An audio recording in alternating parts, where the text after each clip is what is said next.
నమస్కారం. ప్రేక్షకులందరికీ శుభోదయం. ఈనాటి శ్రావణ వైభవం శీర్షికన శ్రావణ శుక్ల పంచమి తిథి సందర్భంగా ఎలాంటి విధి విధానాలు పాటించాలో, తద్వారా ఎలాంటి ప్రయోజనాలు సిద్ధింపజేసుకోవచ్చో, అదేవిధంగా శ్రావణ సోమవారం సందర్భంగా పాటించాల్సిన ముఖ్యమైన విధి విధానాలు ఏంటో పరిశీలిద్దాం. ప్రధానంగా శ్రావణ శుక్ల పంచమి తిథిని నాగపంచమి, గరుడ పంచమి అనే పేర్లతో జరుపుకోవాలని ధర్మశాస్త్ర గ్రంథాలన్నీ తెలియజేస్తున్నాయి. ఈ నాగపంచమికి సంబంధించి ఒక శ్లోకాన్ని పౌరాణిక గ్రంథాలలో చెప్పారు.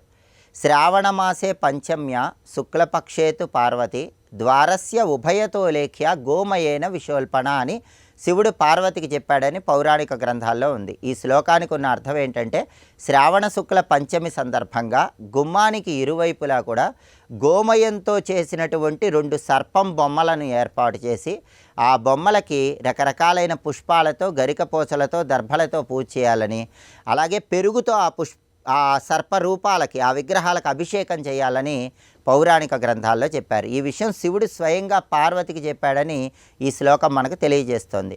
అయితే ఇలా గోమయంతో సర్పం విగ్రహాలు తయారు చేసుకొని గుమ్మానికి ఇరువైపులా గోమయంతో చేసిన సర్ప విగ్రహాలు ఉంచి వాటికి పూజ చేయటం, వాటికి అభిషేకం చేయటం వీలు కాని వాళ్ళు ఎవరైనా సరే దగ్గరలో ఉన్నటువంటి సుబ్రహ్మణ్య స్వామి ఆలయానికి వెళ్ళి సుబ్రహ్మణ్య స్వామికి ఆవు పాలతో అభిషేకం చేసుకోండి, లేదా దేవాలయాల్లో ఉన్నటువంటి నాగదేవతల విగ్రహాలకైనా ఆవు పాలతో అభిషేకం చేసుకోండి. అలాగే ఈ రోజుకి గరుడ పంచమిగా కూడా ధర్మశాస్త్ర గ్రంథాల్లో ప్రత్యేకమైన ప్రాధాన్యత చెప్పడం జరిగింది.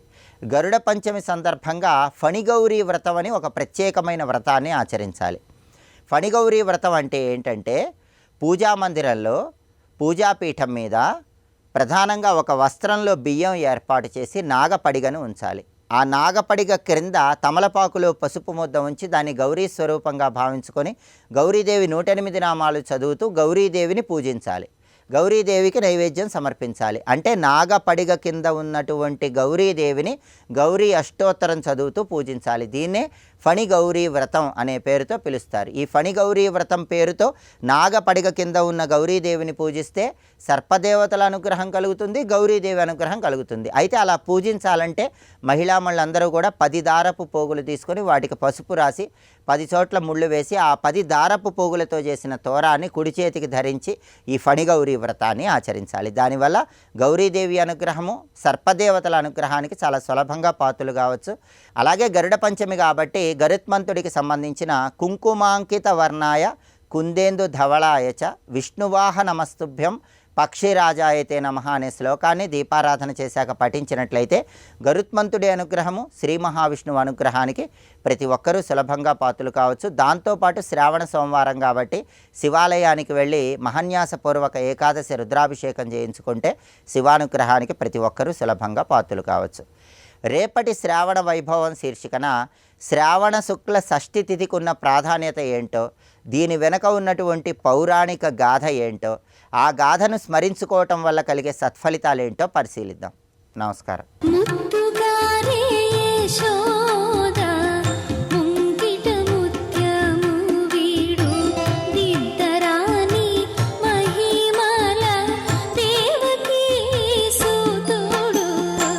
నువ్వు అవతరించిన నీ రూపాలను స్మరించి తరించాలంటే దానికి యోగమున్న సత్పురుషులు మాత్రమే అర్హులవుతారు.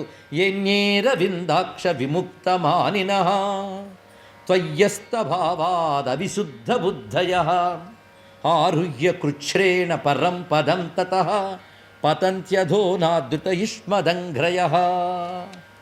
ఈ శ్లోకం కూడా చాలా విశేషమైన శ్లోకాన్ని చెప్తున్నారు. కొంతమంది నీ పాదపద్మాల్ని ఆదరించరు, అంటే నీ దివ్య సగుణ సాకార రూపాన్ని ఆదరబుద్ధితో చూడరు, అంటే వాళ్ళ భక్తి కొరబడింది అని అర్థం. భక్తి కొరబడ్డం వల్ల వారికి లోపలున్న మాలిన్యానికి తోడు మేము జ్ఞానులమనే అహంకారం అనే మాలిన్యం కొత్త తోడైంది వాళ్ళకి. ఇక్కడ ఈ అహంకార మాలిన్యం చేత వాళ్ళు నీ పాదాలను ఆశ్రయించలేక, అహంకారం తొలగించలేక ఎన్ని తపస్సులు వాళ్ళు చేసినప్పటికీ, తపస్సుల ద్వారా ఉన్నత స్థితిని పొందినప్పటికీ వాళ్ళు అక్కడి నుంచి కిందకి పడిపోతారు అన్నారు ఇక్కడ. అంటే భక్తి లేనివాడు ఎట్టి పరిస్థితుల్లోని ఉన్నతత్వాన్ని పొందలేడు. ఆ భక్తికి ఆలంబనం నీ దివ్యమంగళ విగ్రహం, నీ నామం, నీ రూపం. కానీ వాళ్ళు ఏమనుకుంటారు? అజ్ఞానాన్ని ఒప్పుకోరు. అజ్ఞానాన్ని ఒప్పుకుంటే కొంత జ్ఞానం ఉన్నట్లే. అలాంటి వాళ్ళ గురించి విముక్తమానినః అంటే మేము మోక్షం పొందేమనే భ్రాంతితో త్వయ్యస్తభావాదవిశుద్ధ బుద్ధయ, నీ యందు ఆదరణ లేనటువంటి అవిశుద్ధ బుద్ధులు అంటే నిర్మలత్వము లేని బుద్ధి కలిగినటువంటి వారు ఎన్నో తపస్సులు సాధనలు ఎన్ని చేస్తారు కానీ వాటితో ఎక్కడికి వెళ్ళి కింద పడిపోతారు. అందుకే భక్తి ఒక్కటే పతనము కానియ్యకుండా మనల్ని ముక్తినిస్తుంది అనే విషయం ఇందులో బ్రహ్మదేవుడి సాక్షాత్తుగా ప్రతిపాదన చేస్తున్నాడు. అలాంటి భక్తికి ఆలంబనమే కృష్ణావతారం. అది ఈ శ్లోకంలో ఉన్న విషయం. దీనికి పోతన గారు ఎంత చక్కగా చెప్పామంటే, ఎరిగిన వారు మనుచు కొరమాలిన ఎరుకలిరిగి కొందరు నీ పేరెరిగియు తలపగనొల్లరు పరతు రథోగతుల జాడ పద్మదళాక్ష. చాలా చక్కటి అనువాదం చేశారు మహానుభావులు. మొత్తానికి ఈ స్తుతంతా కూడాను భగవాన్ యొక్క దివ్య వైభవాన్ని చెప్తున్నది. అయితే నువ్వు ఇలాంటి పుట్టుకలు ఇప్పటికి ఎన్నో పొందవు. ఇదేదో మొదలు కాదు, నీకు ఇప్పటికి ఎన్నో రకాల అనుభవాలు. అయితే ఏ ఉపాధి నీకు స్పష్టంగా లేదయ్యా, అనిర్దేశవపుహు. కాబట్టి నువ్వు ఏ ఉపాధిలో వస్తావు ఎవరికి తెలియదు. నువ్వు ఇలా వస్తావు అనుకుంటే అలా రావు, ఇంకోలా వస్తావు. మనం ఏం నిర్దేశించగలం ఆయనకి? అసలు ఇప్పటి వరకు నువ్వు వచ్చిన రూపాలు ఎలాంటివి? మత్స్యాశ్వ కచ్చప నృసింహ వరాగ హంస రాజన్య విప్ర విబుధేషు కృతావతార త్వం పాసినస్త్రిభువనంచ యథాధునేశ భారం భువోహర యదూత్తమ వందనం తే. భవించబోయే ఉత్తముడా నీకు నమస్కారం. ఎందుకు అవతరిస్తున్నావు? భారం భువోహర, భూమి యొక్క భారాన్ని హరించవయ్యా స్వామి. ఇలాగా అనేక పర్యాయాలు నువ్వు రావడం నీకు అలవాటే. ఏ రూపాలతో వచ్చావు? మత్స్య అశ్వ కచ్చప నృసింహ వరాహ హంస రాజన్య విప్ర విబుధేషు కృతావతార. అనేక రకాల ఉపాధులు పొందవు. ఆఖరికి చేపగా నీటిలో ఆవిర్భవించావు, గుర్రంగా వచ్చావు, కూర్మమై వచ్చావు, నృసింహానివై వచ్చావు, వరాహానివై వచ్చావు, హంసవై వచ్చావు, రాజన్యుడిగా వచ్చావు. రాజన్యుడిగా అంటే రామచంద్రమూర్తిగా అనకర్థం. అలాగే విప్ర అంటే వామనాది అవతారాలు. ఇలా అనేక రకాల రూపాలు ధరించావు. అంటే నువ్వు సర్వజీవులకు అంతర్యామి కనుక తక్కువ ఉపాధుల నుంచి గొప్ప ఉపాధుల వరకు అన్నీ పొందావు నువ్వు. ఇక్కడ ఏ మత్స్యం అవతారం ఎత్తమని పరమాత్మని చెప్తే ఇంత పెద్దవాడిని చేప అవతారం ఎత్తాలి అనుకున్నాడా? చేపగాను వచ్చాడు, తాబేలుగాను వచ్చాడు. ఎందుకు వచ్చాడు అంటే సర్వజీవులకు ఆయన అంతర్యామి కనుక ఏ ఉపాధినైనా స్వీకరించగలడు. సర్వభూతములకు అంతర్యామి. సమపుష్టినా సమో మశకేన సమో నాగేనా అని బృహదారణ్యకోపనిషత్తు మంత్రాన్ని ఇక్కడ మనం స్ఫురణకు తెచ్చుకోవాలి. గురుపాఠీనమవై జలగ్రహమవై కోలంబవై శ్రీ నృకేశరవై భిక్షుడవై హయాననుడవై క్ష్మాదేవతా భర్తవై ధరణీనాథుడవై దయాగుణగణోదారుండవై లోకముల్ పరిరక్షించిన నీకు మృక్కెద ఇలా భారంబు వారింపవే. ఇలాగా గర్భస్థ శిశువుకి నమస్కారం చేసి ఆ గర్భాన్ని దాల్చిన తల్లికి నమస్కరిస్తున్నారు ఇక్కడ. ఎందుకంటే మనం గుడికి కూడా దండం పెడుతుంటాం దేవుడితో పాటు. ఎందుకు? గుడి గర్భంలో దేవుడు ఉన్నాడు కనుక గుడికి నమస్కారం. కనుక తల్లికి దండం పెడుతున్నాడు. దిష్ట్యా అంబా, అమ్మా నువ్వు అదృష్టవంతురాలివి. అదృష్టం కారణంగానే సాక్షాత్ భగవానుణ్ణి నీ గర్భంలో ధరించగలిగావు. దిష్ట్యాంబతే కుక్షిగత పరప్పుమాన్ అంశేన సాక్షాత్ భగవాన్ భవాయ నః. తల్లి నీయుదరంబులోన ప్రధాన పురుషుడున్నవాడు ఎల్లి పుట్టెడు కంసుచే భయమింతలేదు నిజంబు మాకెల్లవారికి భద్రమయ్యడు ఇంక నీ కడుపెప్పుడు చల్లగావలే. అమ్మా నువ్వేం భయపడకమ్మా, నీకు భయం ఉంటుంది. ఈ పిల్లాడు పుట్టే కంసుడు చంపేస్తాడని భయం నీ కళ్ళలో కనబడుతుంది. అసలు ఎందుకమ్మా భయపడతా? నువ్వు అదృష్టవంతురాలు. నువ్వు అందరి భయాలు పోగొట్టేవాడు నీ ఉదరంలో ఉండగా నీకు భయం ఏంటి తల్లి? బ్రహ్మాదులమైన మా యొక్క భయాలే పోగొట్టేవాడు వస్తున్నాడు కనుక భయాలను పోగొట్టే ఒక అభయతత్వం నీ గర్భంలో ఉండగా నీకు భయం అవసరం లేదు తల్లి. ఇంకా నీ కడుపెప్పుడు చల్లగా. వాడు పిల్లలు పోయారు, కడుపు శోకం. ఇంకా కడుపు శోకం నీకు రాదు తల్లి. నీ కడుపు ఎప్పుడు చల్లగానే ఉంటుంది ఇక్కడ. ఎందుకంటే స్వామి అంటూ ఒకసారి వస్తే మరి దుఃఖం రానివ్వడు, భయం రానివ్వడు. అటువంటి వాడు నీ గర్భంలో ఉన్నాడు అని తల్లికి కూడా నమస్కారం చేసి వారందరూ అక్కడ అంతర్ధ్వానం అయిపోయారు. ఆ తర్వాత శ్రావణ బహుళ అష్టమి అర్ధరాత్రి వేళ ఆగమించింది కనుక ఎవరైతే కృష్ణ జనన ఘట్టాన్ని భావనాత్మకంగా శ్రవణం చేస్తారో మననం చేస్తారో వారి శరీర ప్రకృతి శాంతిస్తుంది, వారి జీవితం బాగుపడుతుంది. ఇలా అందరూ భావించారనుకోండి వారున్న చోటు బాగుపడుతుంది.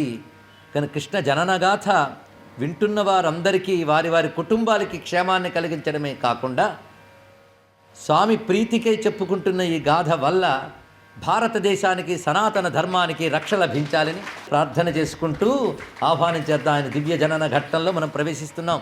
కృష్ణుడు వస్తున్నాడు అని చెప్తే చాలండి, పంచభూతాలు మురిసిపోతూ ఉంటాయి. ఇక్కడ పంచభూత శాసకుడై పంచభూతములకు అంతర్యామైన వాడే సత్యవ్రతం సత్యపరం త్రిసత్యం.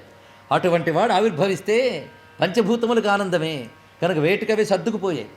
ఆ సమయంలో గ్రహాలు నక్షత్రాలు మంచి అనుకూలంగా ఉన్నాయట. అంటే కృష్ణుడు మంచి టైం చూసి పుట్టాడని కాదు, కృష్ణుడు పుడుతున్నాడంటే టైం తనను తాను సర్దుకుంటుంది. గ్రహాలన్నీ వాటి స్థితిని అవి సర్దుకుంటున్నాయి. స్వచ్ఛంబులై పొంగె జలరాసులేడును కలఘోషణముల మేఘంబులురిమే గ్రహతార కళ్ళతోడ గగనంబు రాజిల్లె దిక్కులు మిక్కిలి తెలివిదాల్చే కమ్మని చల్లని గాలి మెల్లన వీచే హోమానలంబు చెన్నొంది వెలిగే కొలకులు కమలాలు కులములై సిరినొప్పే ప్రవిమలతోయలై పారె నదులు వరపుర గ్రామ ఘోషయై వసుధయొప్పే విహగరవ పుష్ప ఫలముల వెలసె వనములు అలరు సోనలు కురిసిరై యమరవరులు దేవదేవుని దేవకీదేవి కనగా దేవదేవుని దేవకీదేవి కనగా. ప్రవహిస్తున్న నదులు ఇతర జలప్రవాహాలు శుద్ధములుగా ఉన్నాయి. ఆకాశంలో గ్రహములు తారకులు కూడా శుభస్థితిలో శుద్ధముగా ప్రకాశిస్తూ ఉన్నాయి. దిక్కులు తేటబడ్డాయి. గాలి చల్లగా ప్రశాంతంగా వీస్తూ ఉన్నది. అగ్నిహోత్ర గృహాలలో యజ్ఞాగ్నులు చక్కగా ప్రకాశిస్తూ ఉన్నాయి. ఎందుకంటే యజ్ఞో యజ్ఞపతిరి యజ్వ, ఆయన కదా ఆవిర్భవిస్తున్నాడు. ఆశ్చర్యకరంగా అర్ధరాత్రి వేళ కొలనుల్లో కమలాలు కలుగులు ఏకకాలంలో విరిసేట. అరే, వాటి కాలధర్మాలు కూడా వాటి మరిచిపోతున్నాయంటే ప్రకృతి అంతటికి ఒక వికసనాత్మక లక్షణం ఇస్తున్నాడు భగవానుడు ఇక్కడ. ఒక్కసారిగా ఆవులు మొదలైనవి ఉత్సాహపూరితంగా అంబారావులు మొదలైనవి చేస్తున్నాయి. ఇక పుష్పములతో ఫలాలతో చెట్లు శోభిస్తూ ఉన్నాయి. పుష్పముల నుంచి అమృతములు వంటి తేనెలు వాటంతటవే జాలువారుతున్నాయి. ఇలా ప్రకృతి అంతా శోభాయమానంగా ఉన్నది. సర్వం శ్రీకృష్ణ చరణారవిందార్పణమస్తు. స్వస్తి.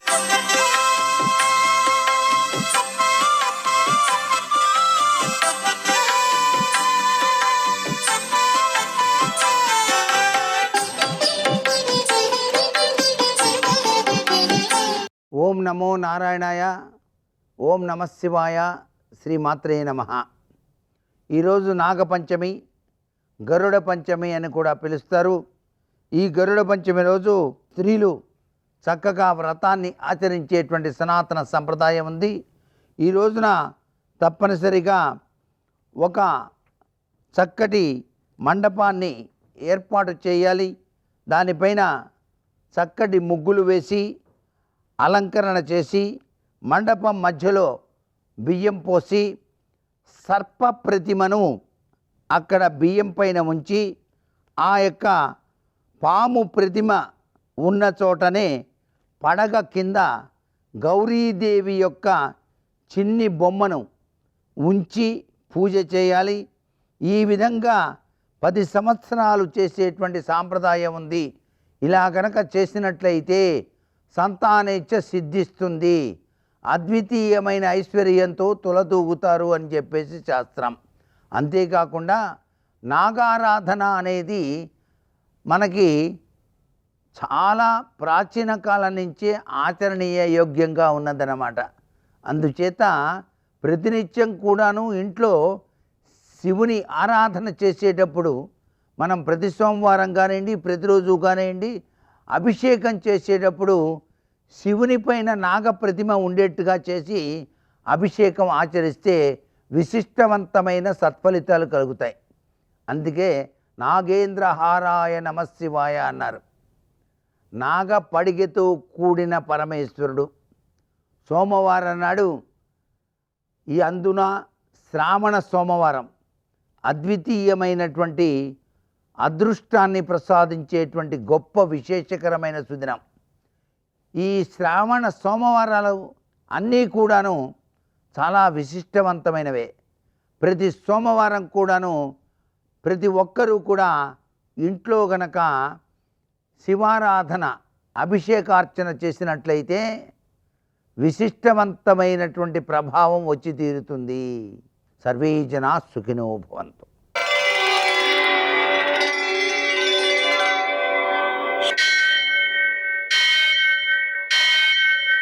सहस्रशीरुषं देवं विश्वाक्षं विश्वशम्भुवं विश्वं नारायणं देवमक्षरं परमं पदं विश्वतः परमां नित्यं विश्वं नारायणगुं हरिं विश्वमेवेदं पुरुषस्तद्विश्वमुपजीवति पतिं विश्वस्यात्मेश्वरगुं शाश्वतगुं शिवमच्युतं नारायणं महाज्ञेयं विश्वात्मानं परायणम् सूर्यशौर्यमथेन्दुरिन्द्रपदवी सन्मङ्गलं मङ्गलम् మృత్యుంజయాయ రుద్రాయ నీలకంఠాయ సంభవే అమృతేశాయ సర్వాయ మహాదేవాయ తే నమః. నేటి కాలమాన విశేషాలను గమనిద్దాం. స్వస్తి శ్రీ చాంద్రమాన పరాభవనామ సంవత్సరం దక్షిణాయనం వర్ష ఋతువు శ్రావణమాసం శుక్లపక్షం సోమవారం. సూర్యోదయం 6:03 సూర్యాస్తమయం 6:38 తిథి పంచమి సాయంకాలం 5:05 వరకు. నక్షత్రం చిత్త తెల్లవారుజామున 4:58 వరకు. వర్జం మధ్యాహ్నం 12:14 నుంచి 1:54 వరకు. దుర్ముహూర్తం మధ్యాహ్నం 12:45 నుంచి 1:35 వరకు. మరల మధ్యాహ్నం 3:16 నుంచి 4:06 వరకు. అమృతకాలం రాత్రి 10:16 నుంచి 11:57 వరకు. రాహుకాలం సోమవారం కాబట్టి ఉదయం 7:30 నుంచి 9 గంటల వరకు. అష్టకవర్గ రీత్యా శుభప్రదమైన సమయం ఉదయం 11 గంటలకి. నేటి విశేషం సోమవారం. శ్రావణ మాసంలో సోమవారానికి ఉన్న ప్రత్యేకత ఏమంటే శైవనక్త వ్రతారంభం. అంటే ఈరోజు పగలంతా ఉపవాసం ఉండి రాత్రి వేళ శివారాధన చేసుకుని ఆ తర్వాత భోజనాధికం చేయవచ్చు, నైవేద్యం చేసి ఆ ప్రసాదం తీసుకోవచ్చు. అలాగనే నాగపంచమి, ఈ నాగులను పూజించడం ద్వారా వ్యక్తికి ఉత్తమ సంతానం కలుగుతుంది. సంతానానికి చెవికి కంటికి సంబంధించిన అనారోగ్యాలు లేకుండా ఉంటాయి. అందుకని మనం వారిని పూజించుకోవడం మంచిది. నాగ భయాలు లేకుండా ఉంటాయి. అలాగనే గరుడ పంచమి, గరుడుని పూజించడం ద్వారా మనకు నాగుల నుంచి భయం ఉండదు, ఇబ్బంది ఉండదు. అలాగే ఈరోజు ఉదయం 7:50 సింహ సంక్రమణ పుణ్యకాలం ఉంది. ఈ సింహ సంక్రమణ పుణ్యకాలం సందర్భంగా సూర్యోదయం దగ్గర నుంచి 7:50 వరకు సంక్రమణ ప్రయుక్తమైనటువంటి విష్ణుపద పుణ్యకాలం ఉంది. ఆ కారణంగా మనం ఉదయకాలం కాబట్టి యవపిష్టంతో పిండ ప్రదానం చేస్తూ పితృదేవతల్ని ఆరాధించినట్లయితే చాలా మంచి ఫలితాలు సిద్ధిస్తాయి. పిల్లలు అభివృద్ధిలోకి వస్తారు, వంశం అభివృద్ధిలోకి వస్తుంది, పిల్లలు సజ్జనులు అవుతారు, సమాజానికి పనికొచ్చేవాళ్ళు అవుతారు, సమాజానికి మేలు చేయగలిగినటువంటి మహాత్ములు అవుతారు. అలాగే ఈరోజు కృతయుగాంతశ్రార్థం ఒకటి ఉంది. యుగాంతశ్రార్థం అంటారు దీన్ని. 96 శ్రార్థాలలో ఇది ఒకటి. ఆ విధంగా కృతయుగాంత శ్రాద్ధాన్ని ఆచరించడం ద్వారా కూడా పితృదేవతానుగ్రహం సిద్ధిస్తుంది. అంటే ఈరోజు మనం చేయాల్సి వస్తే ఏం చేయాలి? కృతయుగాంత శ్రాద్ధం ఒకటి ఆచరించాలి. అలాగనే విష్ణుపద పుణ్యకాలం సింహ సంక్రమణానికి సంబంధించినటువంటి పితృదేవతారాధన ఒకటి చేయాలి. నేటి ఆణిముత్యాలు.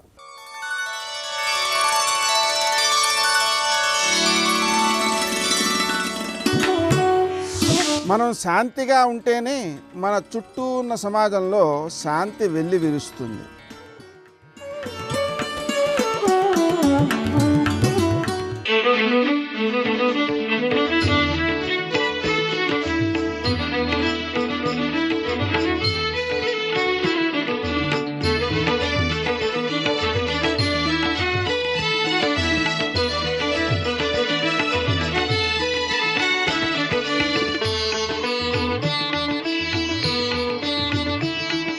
సుబ్రహ్మణ్యేశ్వర స్వామి వారి అవతార విశేషంలో భగవంతుడు భక్తుడికిచ్చిన వరం కారణం కాదు, ఒక బ్రహ్మజ్ఞాని భగవంతుడికిచ్చిన వరం కారణం. దేవతలందరూ కలిసి శివుడి దగ్గరికి వెళ్ళాడు.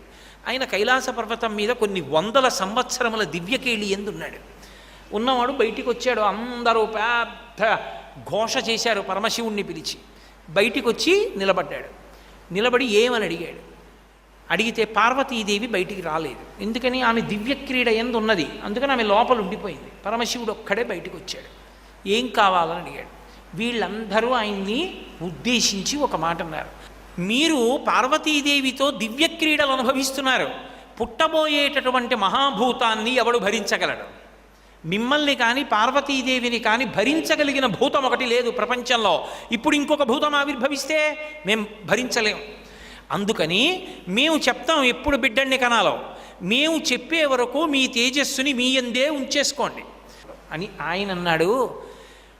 ఒరే, ఒక పని చేయండి, నేను కొన్ని వందల సంవత్సరముల నుండి పార్వతీదేవితో దివ్యక్రీడలు అనుభవించిన కారణం చేత నా రేతస్సు తన స్థానము నుండి కదిలిపోయింది. అది అందులో కొంత భాగం పతనమవుతుంది. పతనమైనప్పుడు ఎక్కడ పడాలో నాకు చెప్పండి అన్నాడు. యత్తేజ క్షుభితం ఏతద్ధరా ధారయిష్యతి అన్నారు వాళ్ళు. అమ్మ బాబోయ్, ఆ తేజస్సునే మేం పట్టలేం. అంతటి తేజస్సుని పట్టగలిగిన దివ్యక్షేత్రం ఉండాలి. దివ్యక్షేత్రం లేదు లోకంలో. అటువంటి క్షేత్రమని చెప్పగలిగినది ఒక్కటే, భూకాంత ఒక్కతే ఉన్నది. కాబట్టి భూమి మీద విడిచిపెట్టేయి అన్నారు. అందుకని ఆయన ఏం చేశాడంటే తన రేతస్సుని భూమి మీద విడిచిపెట్టాడు. విడిచిపెట్టగానే అది భూమినంతటినీ కూడా ఆక్రమించింది. ఆక్రమించగానే ఆ శివుని యొక్క వీర్యంలో ఉండేటటువంటి వేడిని భరించలేకపోయింది భూమి. వెంటనే వేడి వేడి అంటున్నావు కాబట్టి వేడిగా ఉండేవాడు, వేడిని తట్టుకునేవాడు అగ్ని ఒక్కడే అని వాళ్ళు అగ్నిని పిలిచారు. దేవతలందరూ పిలిచి, ఓ అగ్నిహోత్ర నీ యందుంచుకో శివవీర్యాన్ని అన్నారు. అగ్ని పురుషుడు, పురుషుని యందు పురుషవీర్యం ఏం చేస్తుంది అంటే నిలవ చేశారని గుర్తు. అగ్ని దాన్ని తీసుకుని తన యందు ఉంచాడు. అగ్నికి ఎక్కడిది ఈ శక్తి అని మీరు నన్ను అడగచ్చు. అగ్ని పరమశివుని యొక్క అష్టమూర్తులలో ఒకడు. పరమశివుడే అగ్నిగా ఉంటాడు. అందుకని శివవీర్యము శివుని యందే భద్రమైంది అని దాని గుర్తు. అగ్నిహోత్రుడి దగ్గర ఉన్న శివ తేజస్సు చక్కని అంటే భరించగలిగినటువంటి శక్తి కలిగినటువంటి స్త్రీ యందు ప్రవేశపెట్టబడాలి. ప్రవేశపెట్టబడితే ప్రహృష్టమైన మనస్సుతో ఆమె స్వీకరించాలి. అప్పుడు కొడుకు పుట్టాలి. కొడుకు పుడితే వాడి వలన సంహారం అవుతుంది, తారకాసుర సంహారం.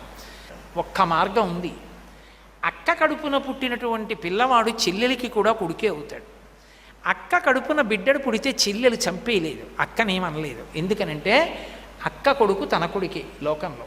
ఇదొక్కటే పరిష్కారం. అగ్ని ఒక్కడే వెళ్ళి గంగాదేవి దగ్గరికి వెళ్ళి ఒక మాట చెప్పాడు. అది కూడా ఏ పురుషుడు ఏ స్త్రీ దగ్గరికి వెళ్ళి ఈ మాట చెప్తాడు? దేవతల కార్యం. అందుకని నా దగ్గర శివుడి తేజస్సు ఉంది, నువ్వు పుచ్చుకో అని ఎలా చెప్తాడు? అందుకని ఆయన ఎంత గుంభనంగా చెప్పాడంటే, దేవతానామిదం కార్యం గర్భం ధారయ వైదేవి. అమ్మా, ఇది దేవతల యొక్క కార్యం, తప్పదు. దేవతలు రక్షింపబడాలి, ధర్మం నిలబడాలి, లోకాలన్నీ రక్షింపబడాలంటే పరమశివుడికి కొడుకు పుట్టాలమ్మా. తారకాసురుడి వరం. ఆయన తేజస్సుని పట్టగలిగిన దానివి నువ్వు ఒక్కదానివే ఉన్నావు. అందుకని ఈ తేజస్సు నీ యందు ప్రవేశపెడతాను, నువ్వు దీన్ని ప్రహృష్టమైనటువంటి మనస్సుతో స్వీకరించమన్నాడు. గంగాదేవి అగ్నిహోత్రుడితో క్రీడించింది. క్రీడించిన కారణం చేత అగ్నిహోత్రుడు తనలో ఉన్నటువంటి శివ తేజస్సుని గంగాదేవి యందు ప్రవేశపెట్టాడు. ఇప్పుడు గంగాదేవి యందు శివ తేజస్సు ప్రవేశించింది. ప్రవేశించగానే గంగమ్మ 3 లోకముల యందు ప్రవహిస్తూ ఉంటుంది. ఎంత చల్లగానో ఉంటుంది ఆ తల్లి. అంత చల్లగా ఉండేటటువంటి గంగ ఎత్తేజ క్షుభితం. అమ్మ బాబోయ్, ఈ శివవీర్యాన్ని నేను భరించలేను, విడిచిపెట్టేస్తాను, ఎక్కడ వదిలిపెట్టేయనంది. వెంటనే దేవతలందరూ అన్నారు, నువ్వు అలా విడిచిపెట్టేసేయకు, దాన్ని తీసుకొచ్చి హిమాలయ పర్వతాలు ఉన్నాయి కదా, ఆ కైలాస పర్వతం యొక్క పాదమునందు తీసుకొచ్చి అక్కడ వదిలిపెట్టేసేయి అన్నారు. వెంటనే తస్య తద్వచనం శ్రుత్వా అగ్నిం రూపమధారయత్ దివ్యం శరవణం చైవాపావకాదిత్య సన్నిభం. వాయువు అగ్నిహోత్రుడితో కలిసి గంగలో ఉన్నటువంటి తేజస్సుతో కలిస్తే ఆ గంగ తనలో ఉన్న తేజస్సుని తీసుకొచ్చి హిమాలయ పర్వతము యొక్క పాదముల యందున్నటువంటి ప్రాంతమునందు వదిలిపెట్టేసింది. ఎప్పుడైతే శివ తేజస్సు అక్కడ పడిందో, పడడం ఏమిటి? దివ్యం శరవణం చైవ. రెల్లు దుబ్బులు పుట్టాయి. ఉదే బంగారం పుట్టింది, వెండి పుట్టింది, రాగి పుట్టింది, సీసం పుట్టింది, తగరం పుట్టింది, ఇనుము పుట్టింది, రెల్లు దుబ్బులు పుట్టాయి, పిల్లాడు పుట్టలేదు. ఇలాంటి సమయంలో అకస్మాత్తుగా పచ్చటి రంగుతో ఉన్నటువంటి ఒక పిల్లవాడు క్యారమని అరిచాడు. అరవగానే పరిగెత్తుకొచ్చి చూశారు. ఆ గంగాదేవి యొక్క కడుపులోంచి గర్భస్రావమై పుట్టాడు కాబట్టి స్కందా స్కందా అని పిలిచారు కొంతమంది. స్కందా స్కందా అన్నారు, బాగుంది. అసలు కొడుకు అంటే పరమశివుడికే కొడుకు, ఎందుకంటే వాళ్ళిద్దరు ఆది దంపతులు, వాళ్ళ కొడుకే మొదటి కొడుకు కాబట్టి కుమారా అన్నారు.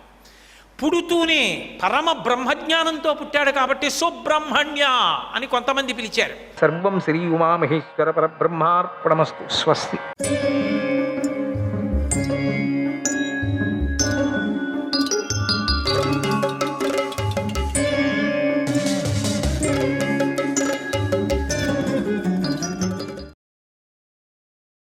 అసత్యం కంటే సత్యం శ్రేష్టమైనది తెలుసా? క్రూరత్వం కంటే దయగలిగి ఉండటం గొప్పది. ఓ, ఆ రోజు అంత దయ ఉందా మీకు? అందుకే సత్పురుషులందరూ కోపాన్ని విడిచిపెట్టారు. కోపం ఎన్నో దోషాలను కలిగి ఉంటుంది. నన్ను దుర్యోధనుడు చంపినా సరే నేను కోపించను. మంచి పని చేశారులేండి. సరే, దూరదృష్టి గల పండితులు ఎవడని తేజస్వి అని అంటున్నారో అతడి అంతరంగంలో కోపం ఉండదు. ఇది నిజం. నన్నందరూ తేజస్వి తేజస్వి అంటున్నారు. ఓహో, అందుక మీ అంతరంగంలో కోపం లేదని. సరే, వాళ్ళు తేజస్వి అంటున్నారని. సరే రండి. మనస్సులో పుట్టిన కోపాన్ని ప్రజ్ఞతో నిగ్రహించుకోవాలి.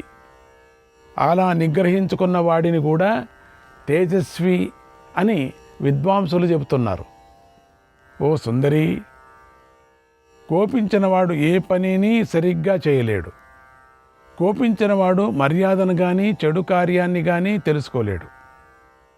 కోపించినవాడు వధించరాని వారిని కూడా వధిస్తాడు. గురువులను హింసిస్తాడు.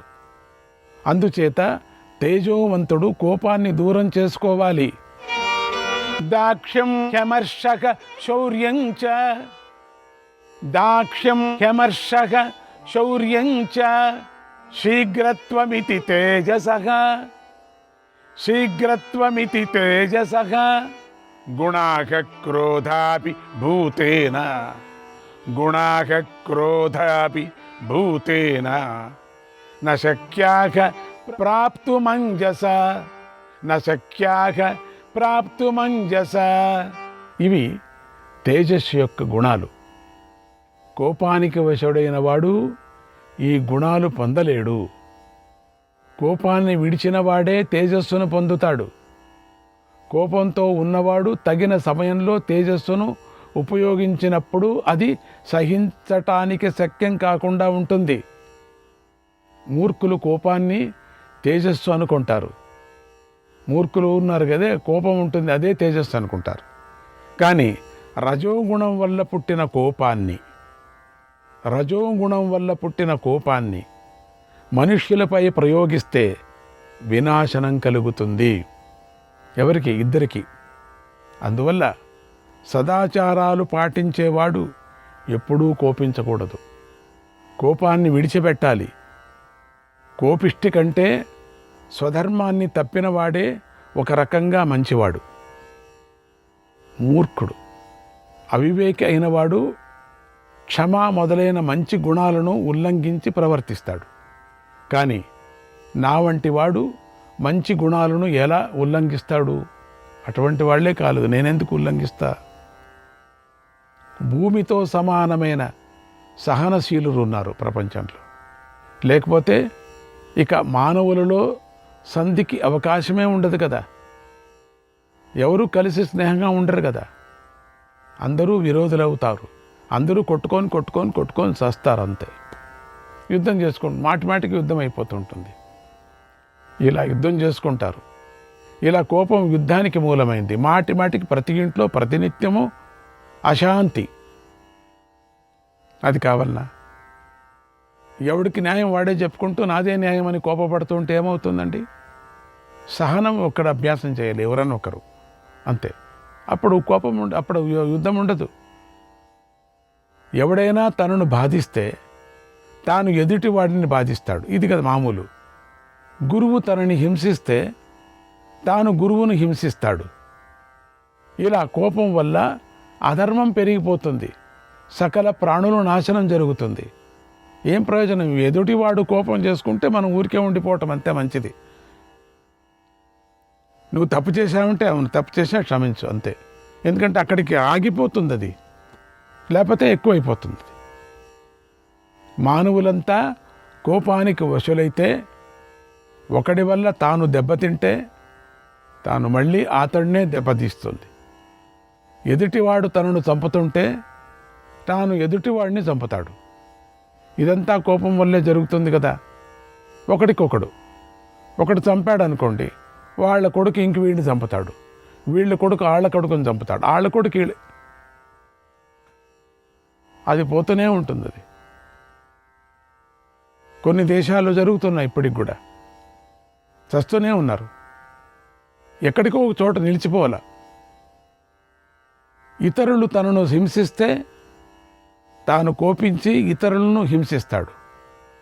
కోపానికి వశులైతే పుత్రులు తండ్రులను చంపుతారు, భర్తలు భార్యలను చంపుతారు, భార్యలు భర్తలను చంపుతారు. ఇలా కోపానికి వశమైతే ప్రపంచంలో ఎక్కడా శాంతి ఉండదు, అన్నీ చంపుకొని పోతుంటారు. సుందరి పండితురాల, ప్రజలలో సంధికి మూలం అంటే శాంతి అని గ్రహించు.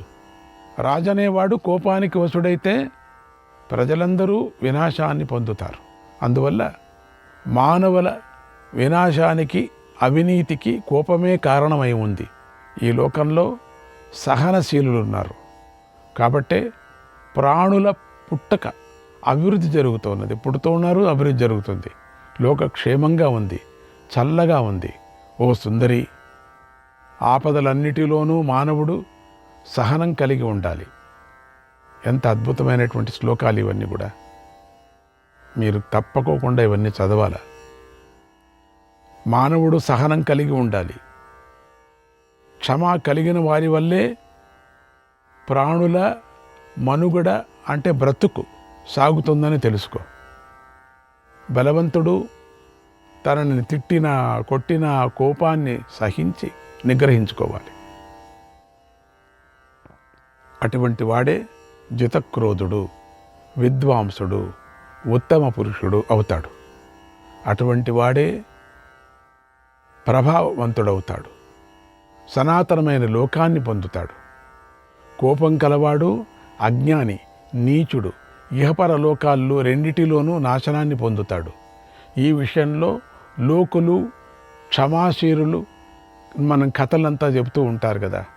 క్షమాశీలుడు మహాత్ముడు అయిన కాశ్యపుడు ఈ కథను చెప్పాడు. క్షమాధర్మః క్షమాయజ్ఞః క్షమా వేదాః క్షమాశ్రుతం యయేతదేవం జానాతి యయేతదేవం జానాతి ససర్వం క్షంతుమర్హతి ససర్వం క్షంతుమర్హతి. సహనమే ధర్మం, సహనమే యజ్ఞం, సహనమే వేదాలు, సహనమే శాస్త్రం. దీన్ని ఇలా తెలిసినవాడు అన్నిటినీ క్షమించటానికి యోగ్యుడే ఉంటాడు. క్షమయే బ్రహ్మము, క్షమయే సత్యము. భూత భవిష్యత్తులు కాలాలు క్షమయే అయి ఉంది, క్షమయే తపస్సై ఉంది, క్షమయే శౌచమై ఉంది. ఈ జగత్తంతా క్షమచేతనే ధరించబడి ఉంది. యజ్ఞవేత్తలు బ్రహ్మవేత్తలు తపస్సుల కంటే క్షమాశీలుడు ఉన్నతమైన లోకాలను పొందుతాడు. ఇప్పటికి కష్టపడవచ్చు, కానీ ఉన్నతమైన లోకాలు పొందుతాడు.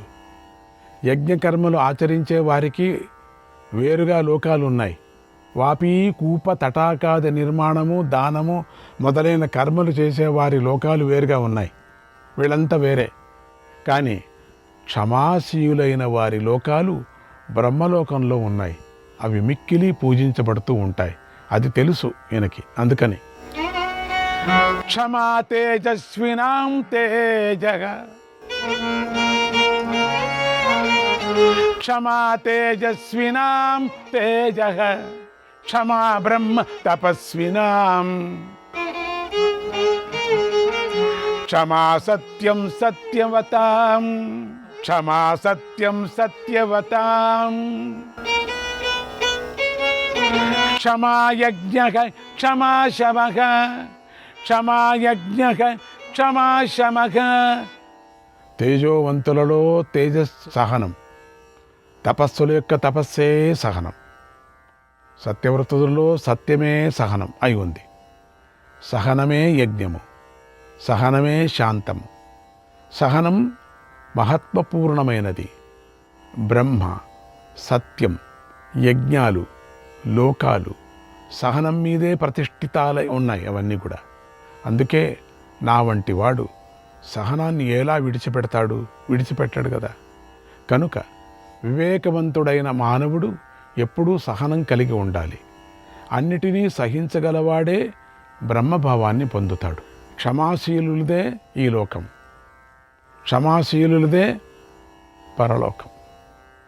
క్షమగలవారు ఇహలోకంలో గౌరవించబడతారు. క్షమగలవారే పరలోకంలో ఉత్తమ గతిని కూడా పొందుతారు.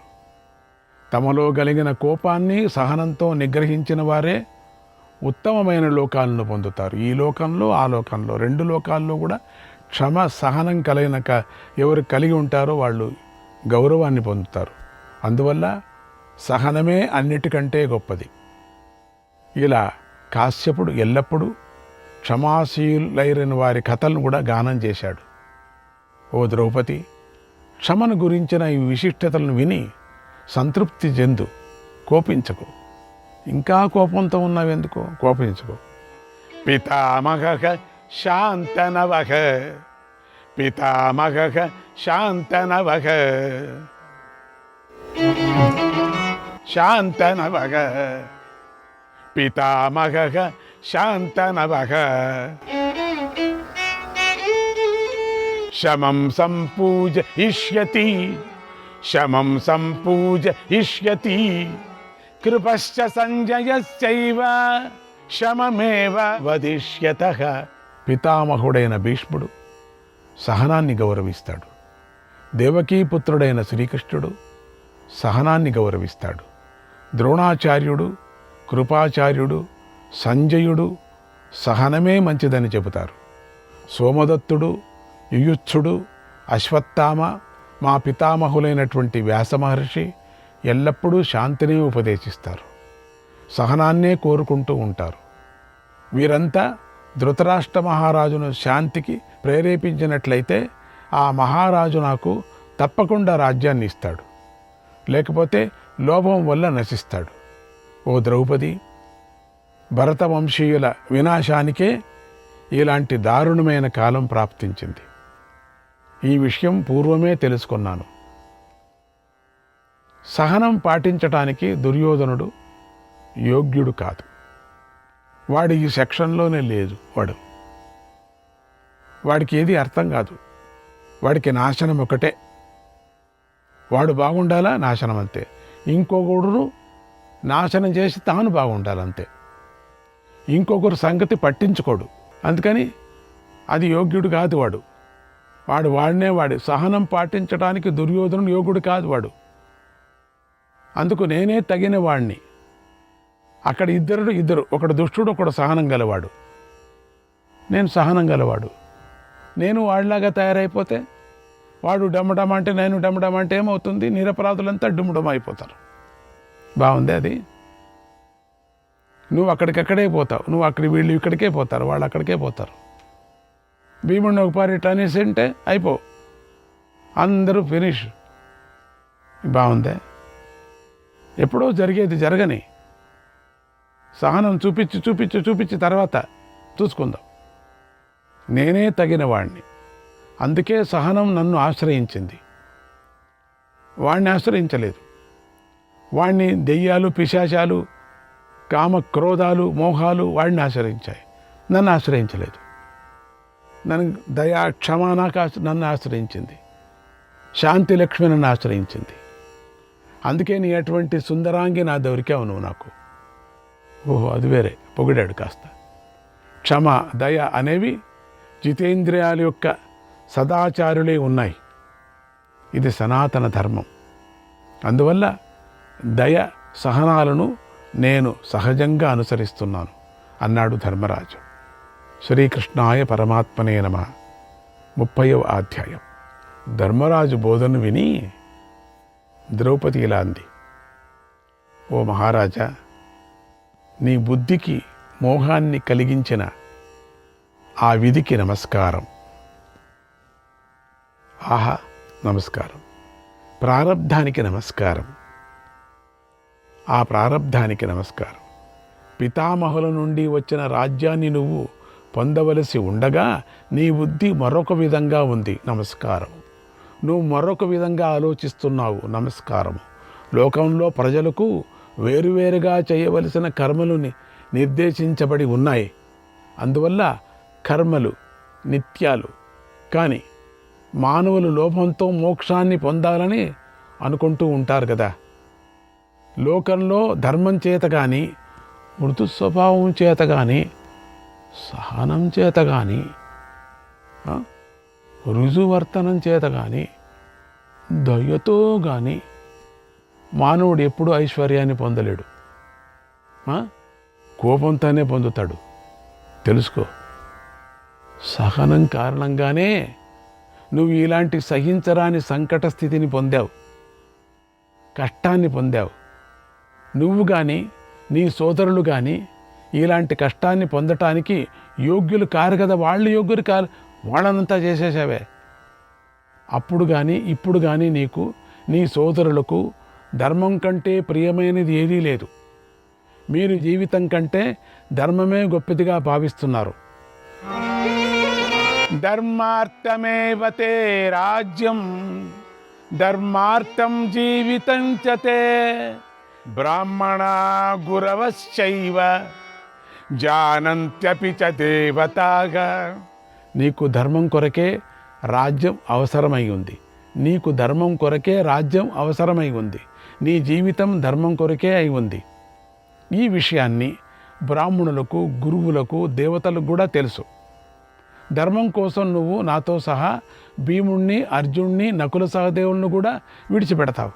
అబ్బో, ఆ రోజు నువ్వు కట్టినప్పుడే అనుకున్నా నేను, ఒక్కొక్కరిని విడిచిపెట్టడమేనా నువ్వు? ఒక్క మాట మమ్మల్ని అడగకూడదా? మిమ్మల్ని పెట్టచ్చా పణంగాని? వద్దు, నీకు స్వాతంత్రం ఉంది, మమ్మల్ని అడగాల్సిన పని లేదు. యోచన కూడా చేయకోకుండా నీకు ధర్మమే కావాలా? ధర్మాన్ని మాత్రం విడిచిపెట్టు, మమ్మల్ని మాత్రం విడిచిపెడతావు. ఇప్పుడు ఇంకేదైనా వస్తుందనుకో, ఇక్కడ అడవిలో ఒక్కొక్కరినిగా వదిలేస్తావు, అంతే. నన్ను వదిలేస్తావు, నీ తమ్ముడిని వదిలేస్తావు. నీకు ధర్మమే పెద్దది నాయన. ఇది నా దృఢమైన విశ్వాసం. రక్షించబడిన ధర్మం ధర్మరక్షకుడు అయిన రాజును రక్షిస్తుందని పెద్దల నుండి విన్నాను. ధర్మం రక్షిస్తే ధర్మం మనం రక్షిస్తుంది. కానీ నీ విషయంలో తారుమారయ్యిందయ్యా. నువ్వు ధర్మాన్ని రక్షిస్తున్నావే కానీ ధర్మము నేను రక్షించటం లేదని నేను భావిస్తున్నాను. క్షమించు. ఓ మహారాజా, తన నీడ తనను నిత్యం అనుసరిస్తూ ఉంటుంది, ఎట్ట వెళితే అటు. అలాగే నీ బుద్ధి ఎప్పుడూ ధర్మాన్ని అనుసరిస్తూ ఉంటుంది. నువ్వు ఎప్పుడూ నీతో సమానమైన వారిని అవమానించలేదు, నీకంటే తక్కువ వారిని కూడా అవమానించలేదు నువ్వు. ఇక నీకంటే గొప్పవారిని నువ్వు ఎలా అవమానిస్తావు? అవమానించవు కదా. అక్కడ ఉండేవాళ్ళంతా గొప్పవారు కదా నీకన్నా. మీ నాయన గుడ్ నాయన. శ్రీకృష్ణాయ పరమాత్మనే నమః.